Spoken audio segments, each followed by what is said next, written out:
So, hajimemashite, watashi wa Tina desu. 34歳です。Shigoto no HR です。Dozo yoroshiku onegai shimasu. Hello everyone, my name is Tina. I am 34 years old and I'm currently working as an HR. So I took the Japanese language online class because our company provided or introduced this one and they provided support. Then I saw the opportunity, so I grabbed it because I believe this will be parang once in a lifetime experience, and then it's free technically. So all I just have to do is attend. And yeah, that's the start of my Japanese language training.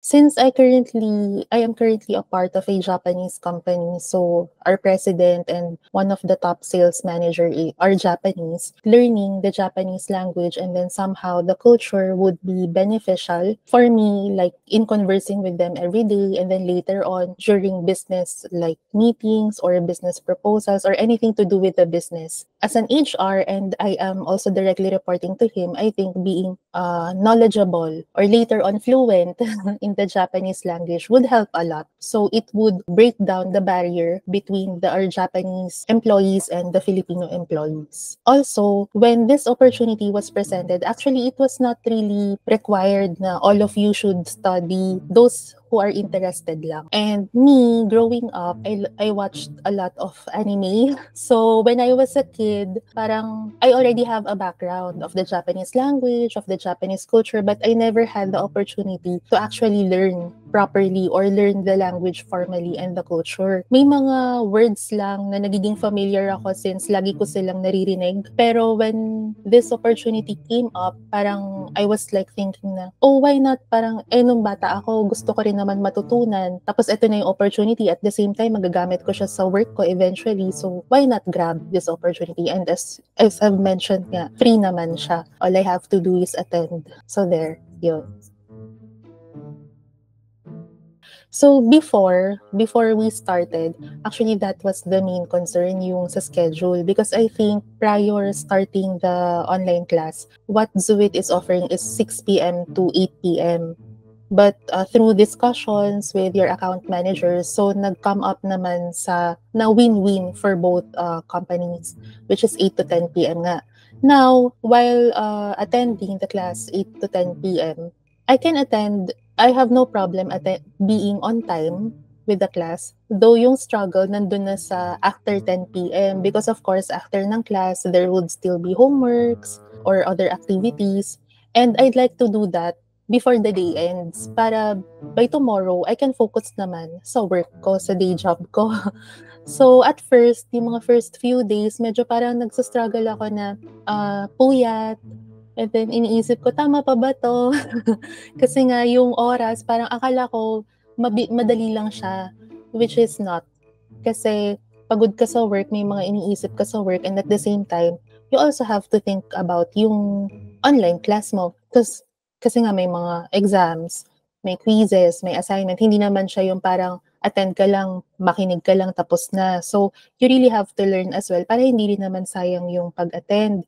And then parang, so ginawan ko lang ng paraan yung sa pagbabalance ng time. I think nagwo-work most sa akin is, yun nga, kung may mga activities or homeworks after ng class, I have to finish that within that day. Para kinabukasan, kahit na kunwari late na ako nakatulog, ganyan, pero pagdating ng kinabukasan, since wala na akong pending na mga task, fresh start ulit. So, fresh mind ulit. So, I can focus. I can focus sa work and then at night, I can focus naman sa online class. Actually, yes. I would like to continue. I'm hoping na after the completing the N5 course is maganda or talagang natutunan ko siya. So from there, I'm also hoping na makontinue ko pa to a higher level until such time na talagang I would say na kahit ipadala or manatili ako sa Japan, I can confidently live there. Parang walang doubts or ano, yun, gusto kong ma-reach yung ganong level someday. I can say na actually I'm happy with where I am now dun sa Japanese language journey ko. So, minsan nga kapag may mga nakikita akong parang mga phrases or statements in hiragana or katakana, I try to read them. And kapag nabasa ko siya, parang sobrang saya. Sobrang saya sa pakiramdam kasi ibig sabihin na-apply ko kung ano yung natututunan ko. And then somehow parang I can also understand na yung mga basic conversations. I can also say yung mga greetings in Japanese. So na i-include ko siya sa mga everyday conversations ko. Though hindi pa ako nakakapagsalita ng diretsyong Japanese, pero at least yung mga natututunan ko nai-incorporate ko somehow in my conversations. Tapos yun nga, hindi na foreign sa akin yung mga Japanese characters, especially yung hiragana and katakana. So naiintindihan ko na sila, which is really fulfilling for me. Kasi kapag nakita ko siya, parang alam ko na and then naituturo ko pa sa iba.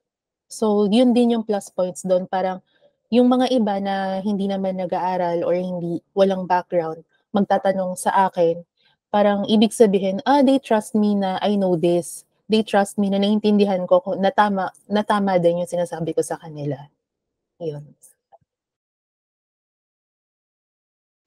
Well, in my opinion, yes, that's worth it. Actually, nung nalaman namin yung price, I was expecting a higher.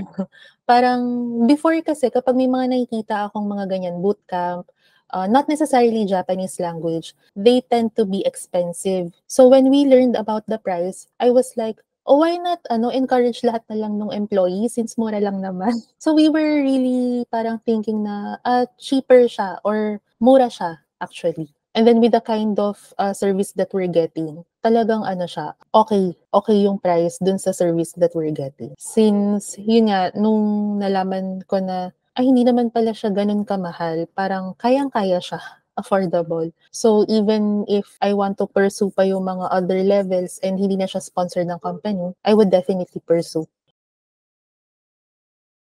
So my message would be go for it, especially if there's an opportunity for them or for anyone who would like to study Japanese, grab it. Because I believe, yun nga, as I've mentioned, this is not parang once in a lifetime opportunity as well. Not all can do it. So if an opportunity presents itself, then why not grab it? And eventually you learn to love and have fun while doing the class. And I believe learning the Japanese language would also open a lot of opportunities later on, be it academics or work opportunities to those who would want to take it.